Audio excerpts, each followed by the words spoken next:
3 ni cikgu tak naklah banyak sangat buat pengiraan. Mungkin ada 1, 2 lah pengiraan simple-simple je. Kita lebih kepada konsep lah kita nak belajar ini. Okey, bismillahirrahmanirrahim. So, ini dah tajuk kita yang kedua, iaitu Universal Newton Gravitational Law. Okey, hukum kegravitian semesta Newton. Okey, kita mulakan yang pertama. Yang pertama dikata adalah daya graviti dikenali sebagai daya semesta. Daya semesta. Dalam semesta dalam bahasa Inggeris adalah, siapa tahu? Universal force. Universal force. Okey, itulah nama bagi gravitational force. Daya graviti adalah daya semesta, universal force. Okey, di mana kerana daya graviti bertindak di antara dua jasa alam semesta. Contohnya matahari dan bumi, bumi dan bulan dan sebagainya lah, bumi dan juga satelit. Itu namanya adalah daya graviti yang bertindak antara dua jasad lah. Okey. Okey, yang kedua adalah tandakan right, jawapan yang betul. Daya graviti ataupun gravitational force berkadar langsung ke berkadar songsang dengan hasil darab dua jisim. Jom tengok soalannya kat sini. Mana formula cikgu? Ni cikgu punya formula. Okey, kat sini dikata adalah dia punya daya graviti. Daya tu F force tu daya ni. Nampak tak? Graviti. Force dengan jisim, mass. Jisim. Ni mass atas. Jadi kat sini kalau mass kita meningkat, force kita juga meningkat sebab dia adalah berkadar terus, directly proportional. Okey, kalau macam dengan radius meningkat, force berkurang. Jadi semakin jauh dia dengan planet, semakin berkurang dah graviti antara mereka. Sebab arc kat bawah kan. Jadi dia songsang lah kalau arc kat bawah ya. Jadi dalam kes ni, kita boleh katakan bahawa hubungan mereka adalah secara songsang, secara langsung lah. Okey, semakin besar jisim dia, semakin tinggilah dia punya daya graviti. Okey, sekejap guys, aku check sekejap. Tengok dekat kawan lain tak dapat masuk ke.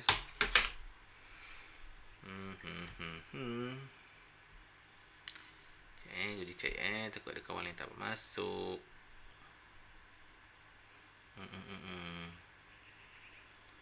Okey, sekejap.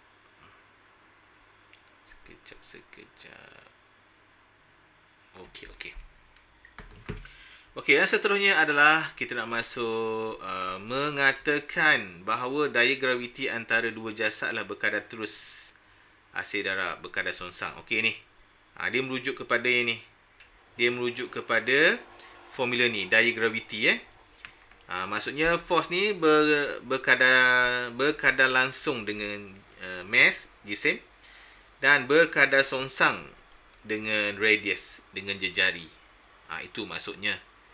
Jadi ini hukum apa? Ni adalah hukum kegravitian semesta. Okey, dalam bahasa Melayu lah. Namanya adalah hukum kegravitian semesta. Semesta Newton. Dalam bahasa Inggeris apa namanya? The Newtons. Newton semesta apa? Universal. The Newtons. Universal. Gravitational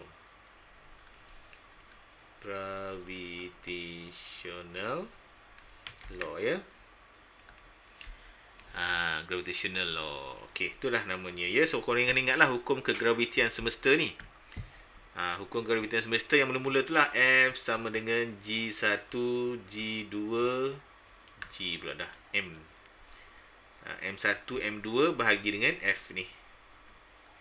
Okey, M1 M2 bahagi dengan F. G tu graviti bumi. Okey, now kita nak buat yang seterusnya. Okey, kat sini dia bagi dua gambar rajah. Okey, dikomparekan antara dua ni lah. Okey. F1, F2. Ini D1, D2. Okey, tengok, jom. So, kita baca ayatnya dulu. So, berdasarkan, based on the diagram A dan juga diagram B, bandingkan jarak A dengan B tau. A dengan B. Cuba tengok jarak dia. Korang rasa sama tak jarak ni? Kedua-duanya sama je kot. Okey, yang bezanya dia punya size lah beza. Jarak F1 dengan F2 tu sama. Jadi kita boleh kata adalah sama je lah. The same. Okey, bandingkan jisim pula. Yang ni jisim antara jasad A dan B. Okey, logik kat sini kita nampak si B ni lagi besar lah kan, berbanding A kecil.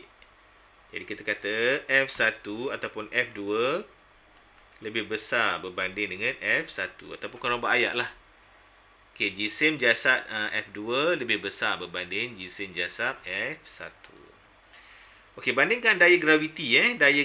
Daya graviti, gravitational force F1 dengan F2. So, antara F1 dengan F2 mana lagi power guys? Daya manakah yang lagi power? Mana force kah yang lebih hebat? Dan bagikah sebab dia? Kenapa daya tersebut hebat?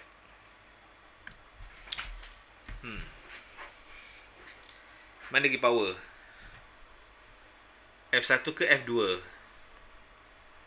Jawapannya adalah F2 lagi power daripada F1. Oh, ini gambar rajah dia nak kita gambar rajah lah. Oh, ini 4. 4B lebih besar daripada 4A. Okey. So F2 lagi power. Kenapa F2 lagi power? Kerana dia mempunyai jisim yang lebih besar. Ingat, sebab dia berkadar terus kan. Jisim lagi berat. Jadi makin besarlah dia punya gravitational force. Jadi kat sini kita kena buat relationship, hubung kaitkan dia. Hubung kait boleh guna semakin. Okey, jadi semakin bertambah jisim, semakin bertambah jisim, semakin bertambah daya. Bertambah daya graviti. Tak ada tu je. Bahasa Inggeris pula. Graviti yang bertindak.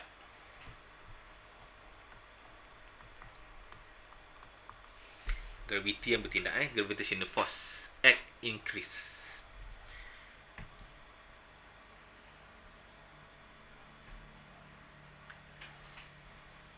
Okey.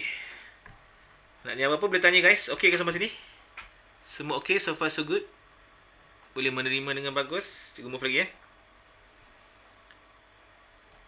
Okey, 3.5. Daya yang bertindak ke atas satu objek melakukan gerakan membulat. Circular motion. Circular motion ni dia bergerak bulat lah, macam bumi mengelilingi matahari. Bumi mengorbit matahari. So, dia tanya daya force. Apakah force ini? Siapa masih ingat apakah nama force ini yang menyebabkan dia boleh berpusing mengelilingi matahari? Okey, ada siapa-siapa ingat tak?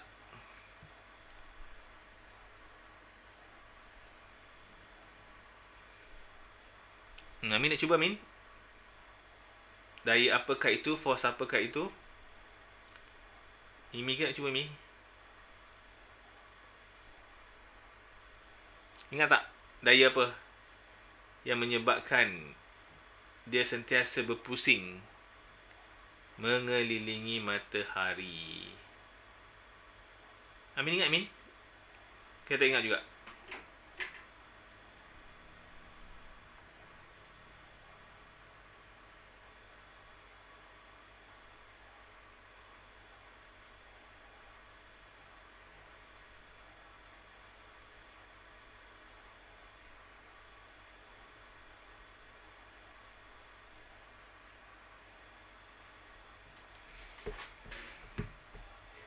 Memang tak ingat je. Ingat law dia je. Okey, ini namanya kalau kita ada matahari. Ingat matahari. So bumi akan sentiasa berorbit kan. Jadi dia kat sini. Ni seolah-olah macam tali lah. Kita pusing tali mengelilingi matahari ikut lawan jam. Itu namanya adalah centripetal force. Ingat tak? Daya memusat. Itu namanya adalah daya memusat. Dalam bahasa Inggeris namanya adalah centripetal force. Okey. Mimi mesti dah ingat lepas ni. Centripetal force, daya memusat. Centripetal force. Popular ni ya, kalau keluar popular, kalau keluar bab ni lah. Daya memusat ni popular dan dia ada pengiraan dia. Okey, seterusnya satelit kaji cuaca sedang mengorbit bumi pada ketinggian. Okey, berapakah nilai pecutan graviti? So dia nak cari G nampak tak soalannya? Pecutan graviti, the value of gravitational acceleration. Okey, saya carilah formula dia. Formula nanti korang tengok ke depan dia. Nampak tak ada G ni? G ni satu, G ni satu. Okey, nak pakai G yang mana? Kalau untuk permukaan bumi saja, surface of Earth, kita pakai nombor ni lah. Okey, tapi kalau kita menggunakan graviti untuk sesuatu yang luar daripada bumi. Contoh tadi kita ada kita ada satelit kan. Jadi satelit tu ada luar pada bumi. Jadi R ni radius bumi, H ni radius sampai ke Marikh. Sampai ke orbit. Satelit. Tengok tu SASO sebut kan. Jadi kita cuba masukkanlah nilai-nilai dia. Jadi F lah. G sama dengan kita masukkan tadi. Nampak tak formula dia? Ni. Mana? Tu GM. G tu adalah graviti bumi. Graviti bumi. GM ya, graviti bumi 6.67 darab 10 11. Okey, lepas tu kita darab dengan M. M adalah mass untuk bumi 5.97 darab 10 24. So kita bahagikan dengan R tambah dengan bumi. Okey, R kita adalah 6.37 darab 10 6. Okey, tambah dengan radius orbit bumi. Jadikan dia dalam bentuk meter ya. Jadi dalam bentuk meter. Macam tu. Kuasa 2. Jangan lupa kuasa 2. Dan korang kira lah sendiri. Kira lah. So, cikgu tak minat lah kira-kira ni. Nanti korang kira sendiri lah ya. Malam ni cikgu tak nak banyak mengira kan ni. Okay, cikgu nak banyak lebih kepada dia punya konsep dia. Okay, korang boleh salin yang tu dulu. Tukar kepada meter tau. Soalan memang dia bagi kilometer. Korang tukar kepada meter. Sebab nampak tak ni meter ni. Nampak tak ni meter juga ni. Jadi kena pastikan korang tukar pada meter. Okey, salin dulu. Pada masuk kita punya Kepler's law. Kepler's law ada 3 ya. Bukan Newton law ni, Kepler's law. Kita nak bagi tips sikit untuk Kepler's law.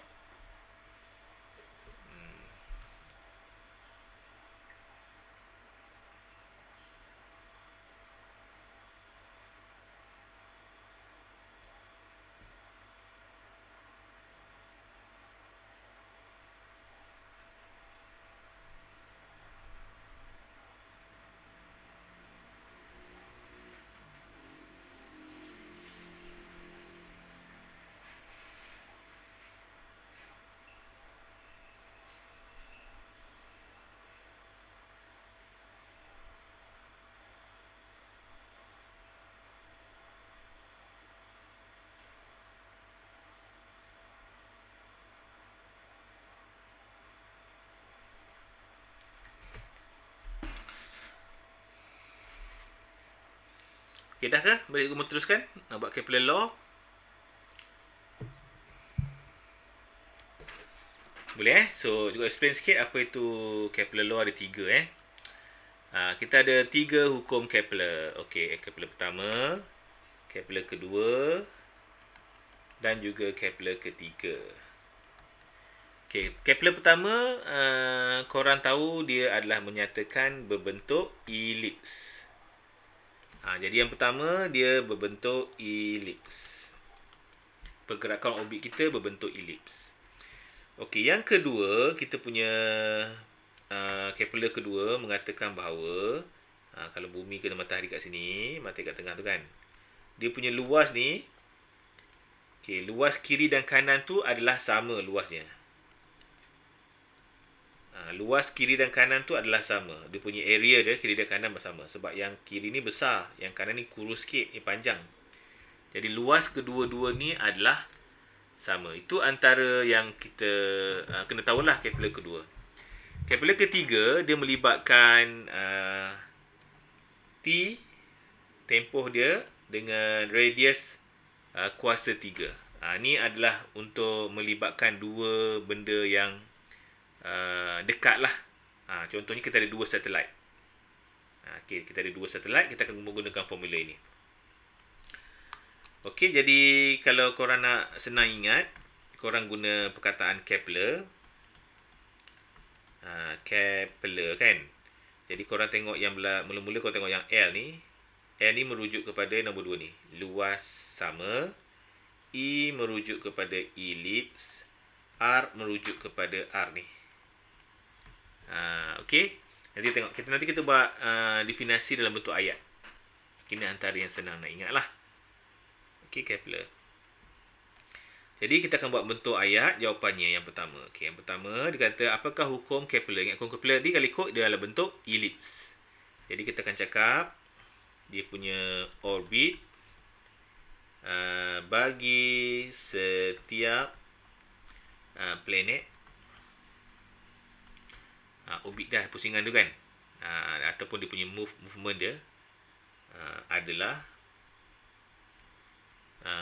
berbentuk atau adalah elip je lah. Adalah elip. Okey.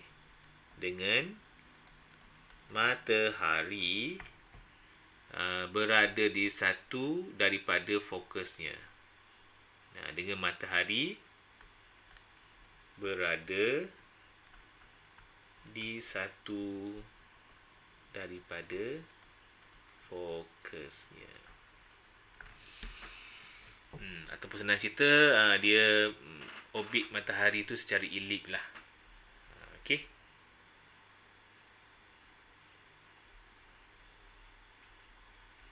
Okey, nombor 2. Nombor 2 tadi kalau ikut luasnya sama. Luasnya sama kan? Luas dia sama ya, panjang dan pendek tu luasnya sama. Jadi kita boleh kata bahawa yang kedua ni, untuk Kepler kedua, kita boleh kata garis yang menyambung planet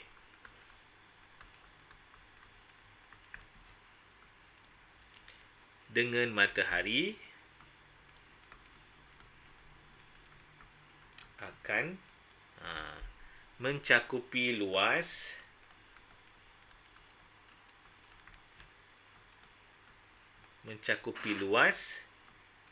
yang sama. Okey, kiri kananlah sama. Bukan luas saja, masa pun sama. Okey, mencakupi luas yang sama.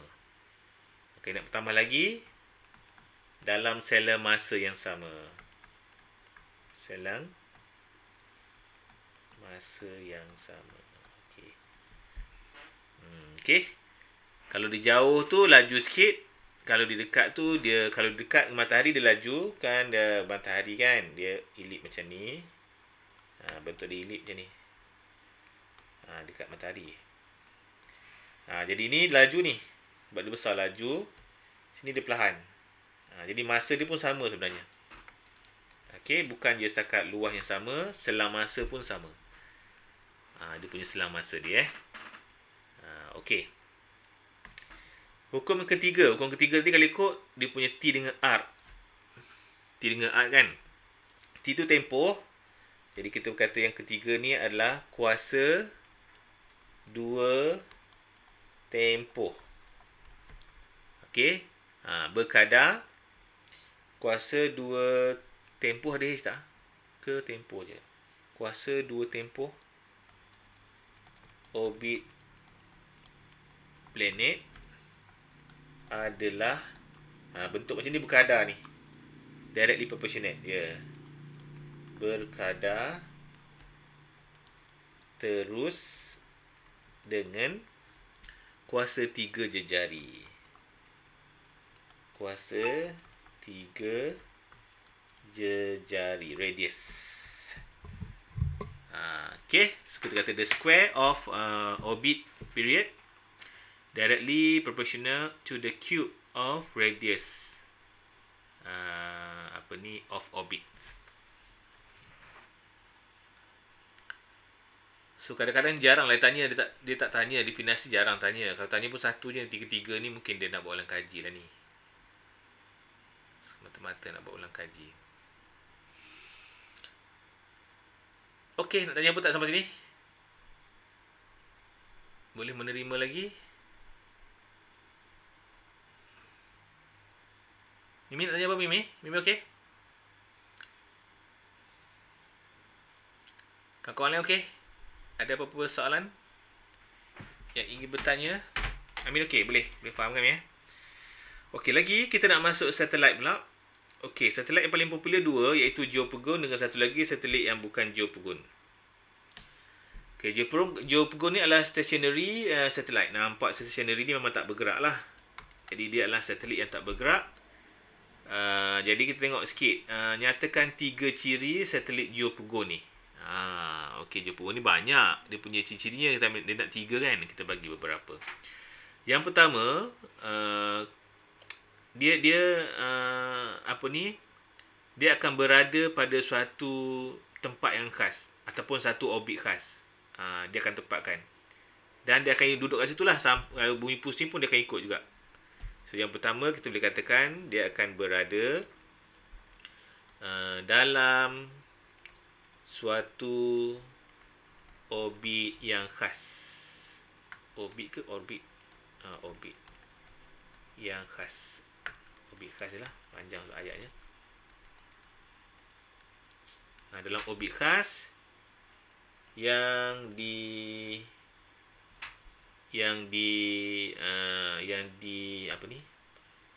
orbit khas yang dinamakan sebagai orbit bumi Geopogon. Geopogon ni dalam bahasa Inggeris kita tahulah dia adalah geostationary Earth orbit. Jadi kita akan letakkan, katakan bumi, kalau satelit kita duduk kat atas ni, jadi satelit ni akan berada pada A je. Walaupun A berpusing sampai sini pun, satelit ni akan ikut juga. Itu namanya Geopogon. Jadi macam kita tengok Astro ke, malam-malam nampaklah dia punya satelit terang je kan. Geopogon. Dia akan ikut pergerakan bumi. Okey, itu yang pertama. Okey, yang kedua, dia akan bergerak mengelilingi bumi dalam arah yang sama dengan arah putaran bumi. Okey. Bergerak mengelilingi bumi, mengelilingi bumi ataupun putaran bumi, arahnya arah yang sama dengan arah putaran bumi. Arah putaran bumi ya. Itu kelebihan Geopogon. Okey, apa lagi kita ada? Masanya sama dengan bumi lah, 24 jam. So, kita boleh kata dia punya tempoh orbit. Tempoh orbit ni kalau ikut reti besar tu. Okey, sama dengan 24 jam. Iaitu sama dengan tempoh putaran bumi. Okey. Satu lagi nak tambah pun, kita boleh kata sentiasa berada pada kedudukan geografi yang sama di permukaan bumi. Kalau nak tambah-tambah lah, cukup 3 dah lah kot ya. Guna bahasa Inggeris tak muat lah guys. Sempit pula tempat dia nak tulis bahasa Inggeris. Boleh salin tu lah.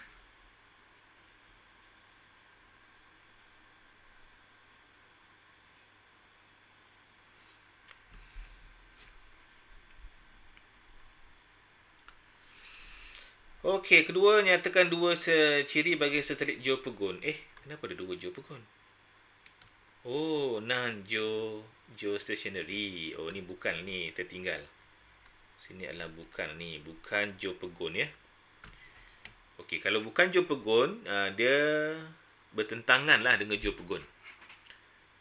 Okey, biasanya dia duduk lebih rendah ataupun lebih tinggi daripada geopogon. Biasanya macam tu.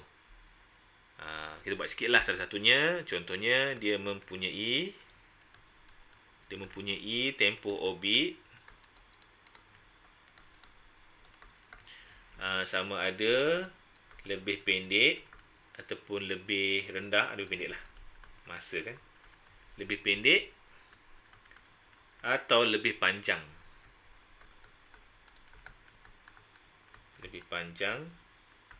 daripada 24 jam.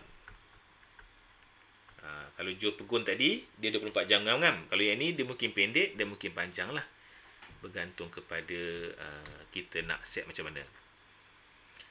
Nombor 2, kita boleh kata kedudukannya berubah-ubah. Jadi berada di atas kedudukan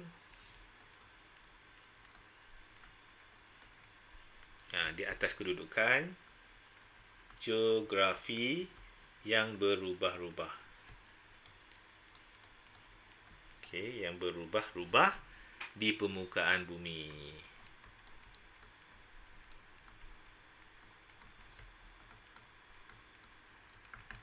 Di permukaan bumi.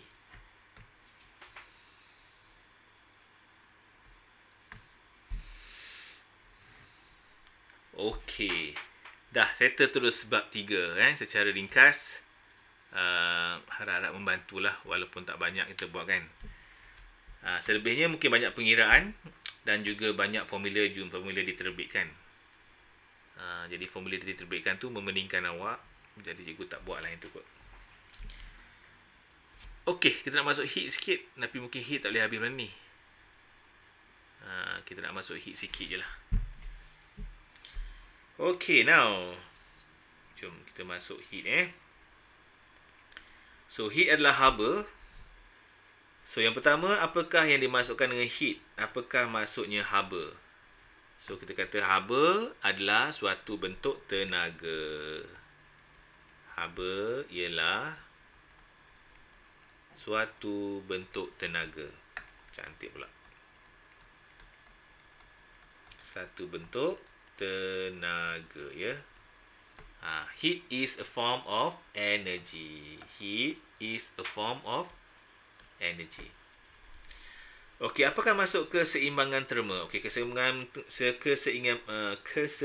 terma ni, terma equilibrium ni, soalan ni lebih banyak kepada penggunaan lah aplikasi. Application lebih banyak dalam penggunaan. Contohnya macam doktor menggunakan termometer dan dimasukkan dalam mulut, dia letak bawah ketiak ke. Dia menggunakan konsep thermal equilibrium. Okay, contohnya katakanlah ada seorang doktor, ni doktor, dia ambil termometer tu, dia akan letak pada telinga ataupun mulut pesakit. Lepas tu bila termometer tu, budak ni kan panas kan, let's say lah katalah 38 degree suhunya panas. So termometer tu akan naik. Dia akan naik dan dia akan stop. Termometer tu pun akan stop pada 38 darjah. Sama dengan badan pesakit. Dia stop sampai situ lah. Sebab apa? Sebab dia dah equal. Kan? Dia dah equal. Itu namanya keseimbangan terma. Bila dia capai keseimbangan terma, dia akan stop. Okey, apa lagi? Kita ada air panas. Air panas letak dalam cawan. Okey, mungkin air panas ni adalah 100 degree. Dalam ni ada air panas kan. Tapi cawan ni mungkin dia adalah 40 degree. Jadi bila air panas ni telah diserapkan, absorb, dia akan terkena pada gelas tu, maka dia punya ni pun akan reduce lah, kurang sikit, dan manakala yang ni akan naik sikit. Jadi dia akan berjumpa mungkin dalam 60 degree. Jadi 60 ni, dua-dua ni air dan juga bekas adalah sama. Ini namanya adalah equilibrium, thermal equilibrium, keseimbangan terma ya. Kedua-dua objek mendapat suhu yang sama, namanya keseimbangan terma. Itu secara mudah lah. So, apakah masuk keseimbangan terma? Kita boleh katakan bahawa keseimbangan terma adalah kadar haba bersih yang dipindahkan. Kadar haba bersih ni kita boleh kata the net rate of heat transfer. Kadar haba bersih, the net rate of heat transfer. Kadar haba bersih antara ataupun yang dipindahkan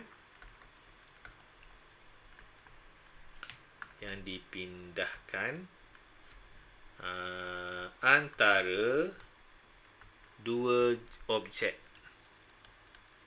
ialah sifar. Okey, sifar. Apa maksud sifar ni? Okey, dan suhu dua objek adalah sama. Dua objek tersebut adalah sama. Okey. Maksudnya bila dah capai dua objek suhu sama, maka suhu pengaliran haba dah stop lah, tak adalah. Pengaliran haba tu dah zero. Net rate of heat transfer tu dah zero, sebab tak ada lagi. Kalau katakanlah ni 38 dan ini 36, masih lagi transfer. So dia punya kadar dia transfer tu masih ada lagi. Ya. Kadar haba yang dipindahkan masih ada, sehinggalah 38, maka kadar transfer dah jadi sifar dah. Tak ada lagi transfer heat. Itu maksudnya sifar tu. Okey. Zero, dia panggil two object is zero. Okey, transfer dia is zero. Okey, lagi nombor 2. Apakah maksud suhu? Suhu ni sangat popular. Amin nak cuba, Amin. Apakah definisi suhu?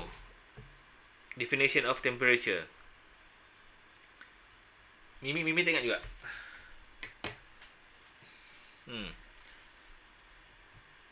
Amin tak ingat je. Definition of temperature. Oh, popular. Suhu ni popular lah. Cikgu rasa suhu lebih popular berbanding haba tu, heat.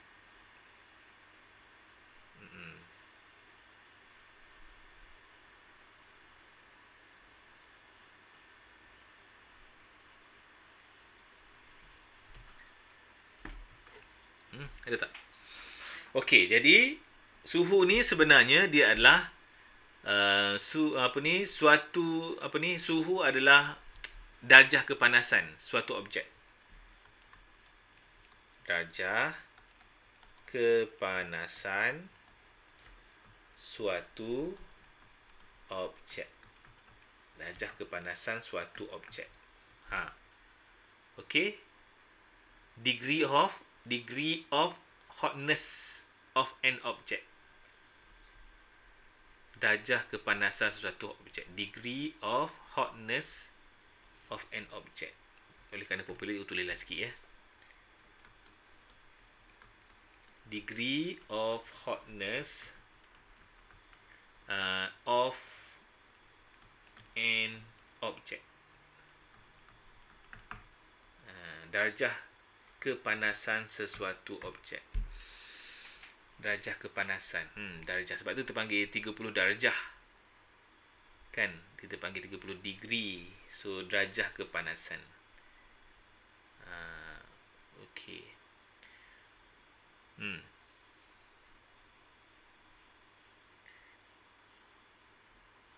Kuantiti haba, okey. Kita bagi contoh kita ada kuantiti haba dengan suhu. Dia berbeza. Contohnya macam ni. Katakanlah kalau cikgu masak air Masak air. Air paling tinggi berapa degree guys? Tahu tak berapa degree air kalau kita masak? Ingat tak berapa degree? Tak cantik pula lah bukannya. Macam ni lah. Air 100 degree kan? Okey, 100 degree kan? Okey, 100 degree. Betul 100 degree? Okey, katakanlah kalau kita ambil sudu. Kita ambil sudu. Okey. Dan kita masukkan air ni. Satu sudu. Kita letak dekat tangan. Apa kita rasa? Panas tak? Dan satu lagi, kita ambil lidi yang kecil, lidi ke ataupun apa-apalah yang kecil tu, penyongkir lidi ke, kita celup lidi tu, kita celup dengan air panas sikit dan kita dropkan dia. Okey, mana lagi panas? Mana lagi awak rasa panas? Guna sudu ke? Guna lidi tu? Air-airnya kita rasa. Mimi kata sudu. Kenapa sudu panas? Sedangkan kedua-duanya adalah 100 degree. Dua-dua ni 100 degree. Ini pun 100, ini pun 100. Kenapa yang sudu tu adalah lebih panas? Macam mana jawab tu? Sudu absorb heat. Katakanlah dah ambil terus cuah. Tak sempat nak absorb pun. Lidi tu pun ambil celup terus letak titik-titiknya. Suhu sama tau, tapi rasa sudu lagi panas. Maksud sudu kita tuang lah air ni. Air ni kita tuang kat sini. Sepah air. Bukan letak sudu tu, tuang air. Jadi ini bukan melibatkan suhu. Suhunya sama, tapi ini namanya quantity of heat. Quantity haba. Ini namanya quantity haba. Sebab itulah keluar Q sama dengan MC, theta. Nak kira lah kuantiti haba banyak mana. Yang ini kuantiti haba sesudu. Yang ini kuantiti haba setitik. Jadi sesudu lagi banyak kuantiti haba berbanding setitik. Faham tak ini kita pun fikir juga kan. Suhu sama. Kenapa yang ini lagi panas? Itu namanya adalah kuantiti haba. Quantity of heat. Boleh Okay, now. Kita nak masuk apa itu muatan haba? Nampak tak namanya muatan haba? Okey, muatan haba ni apa? Kita memerlukan jumlah haba untuk menaikkan suhu sebanyak 1 darjah. Okey, haba yang diperlukan. Okey, haba yang kalau ikut penuh, ikut betul ayatnya, korang kena tulis balik ni. Muatan haba ialah macam tu lah, bagus sikit ayat penuh dia kan. Muatan haba ialah haba haba yang diperlukan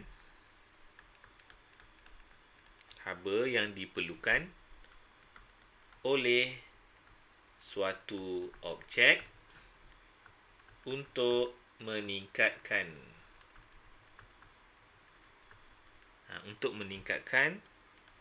suhu sebanyak 1 degree. Okay. Amount of heat needed by an object to increase its temperature by 1 degree. Amount of heat needed by an object to increase its temperature by 1 degree. Okay, kita bagi satu contoh. Masa kita ada kan. Okay, katalah cikgu ada besi. Ada seketul besi. Iron. Okay, kita ambil, kita panaskan dia. Kita panaskan dia guna api. Kita panas lagi, mungkin dia akan jadi 100 joule, 1000 joule. Okay, kita letak temperature. Temperature tak bergerak. Sama aja. Kita panas lagi 1000 joule. Jadi 2000 joule lah. Temperature tak naik lagi. Kita panaskan lagi sehingga 3000 joule. 3000 joule baru naik. Ting! Dia naik 1 degree. 1 Celsius, sorry. Jadi inilah namanya muatan haba. Jadi untuk besi ni, muatan habanya adalah 3000 joule. untuk 1 degree. Okey, faham tak sekarang? Okey, boleh. Namanya heat capacity.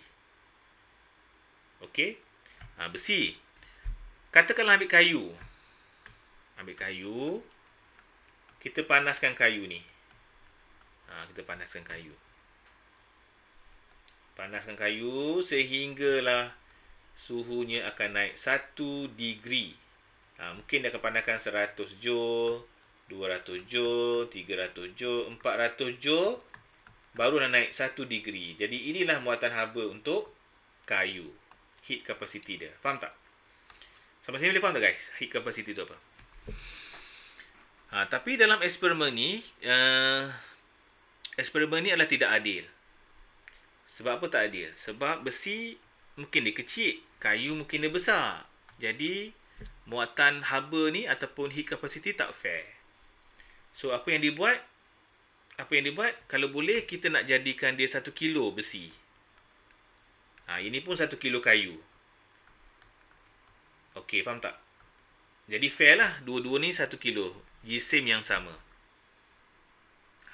Okey, faham tak? Oleh itu, daripada muatan haba, dia telah menjadi muatan haba tentu. Okey, yang ini, kalau ikutkan tadi, namanya muatan haba kan? Muatan haba. Yang ini, kalau kita letak 1 kg, namanya muatan haba tentu. Muatan haba tentu, bahasa Inggeris ni adalah specific heat capacity. Dia lebih spesifik 1 kg. Okey, jadi definisi dia adalah berbezalah sikit, kena tambahlah nanti. Menaikkan sebanyak 1 degree untuk 1 kg objek. Ataupun 1 kg objek dinaikkan sebanyak 1 degree. Faham tak? Jadi asalnya muatan haba telah menjadi muatan haba tentu. Daripada heat capacity menjadi specific heat capacity. Okey, jadi barulah kita boleh banding-bandingkan dengan benda lain. Pastikan benda lain pun kena 1 kg lah. Jadi sebab itulah specific heat capacity lebih popular berbanding dengan heat capacity. Sebab dia 1 kg kan. Okey, kat sini nampak tak? Atas ni muatan haba saja, ni muatan haba tentu heat capacity. Jadi kita buat definisi dia lah. Hampir sama je. Jadi muatan haba tentu ialah macam tu. Jumlah haba yang diperlukan sama je. Ataupun haba yang diperlukan. Okey. Haba yang diperlukan untuk menaikkan 1 kg bahan. Yang diperlukan. Sama macam atas kan? Sama macam atas. Yang diperlukan untuk meningkatkan ataupun menaikkan pun boleh. Okey, menaikkan suhu 1 kg bahan ataupun 1 kg objek sebanyak 1 Celsius. Okey, jadi kalau bahasa Inggeris kita boleh kata specific heat capacity, the amount of heat needed to increase temperature of 1 kg object by 1 degree. Okey, boleh. Okey, kalau kita buat graf, graf kita yang macam ni, naik. Okey. Okey, heat capacity kita adalah dekat sini. Q sama dengan MC theta. Ni. Ni pun sama. Q sama dengan MC theta. Okey, yang straight ni namanya adalah latent heat, haba pendam. Jadi Q sama dengan ML. Yang straight ni adalah Q sama dengan ML. Sebab apa? Sebab dia tak ada theta. Dia tak ada perubahan degree. Sebab itulah dia punya suhu je straight je. Suhu straight kan? Sebab tu theta dia tak ada. Ni perubahan suhu ada sebab theta tu ada. Jadi kita punya haba pendam ni kat yang hijau ni. Latent heat ya. Muatan haba tu yang condong tu, yang ada graf, yang ada kecurunan. Faham tak sekarang? Okey. Boleh Okey, jadi kita habiskan haba pendam. Haba pendam adalah buat ayat penuh. Haba yang diserap Okey, haba yang diserap semasa peleburan.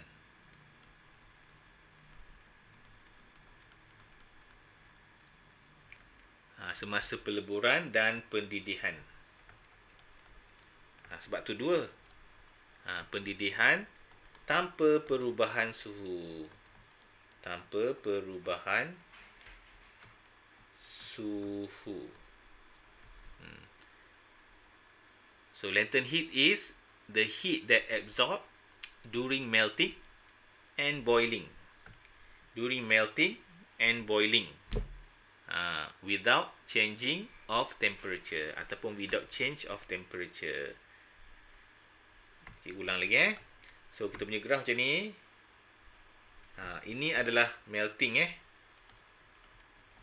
Ini adalah lebur, ini adalah boiling. Didih. Pada tingkat ni dua-dua ni tak ada perubahan suhu. Ingat tau. Jadi untuk haba pendam ni latent heat dia formulanya Q sama dengan ml. Q sama dengan ml. Okey. So kata cukup sampai situ lah kot. 4.7 tu minggu depan lah kita bincang. Sampai sini kan nak tanya apa tak pasal muatan haba tentu ni, heat capacity?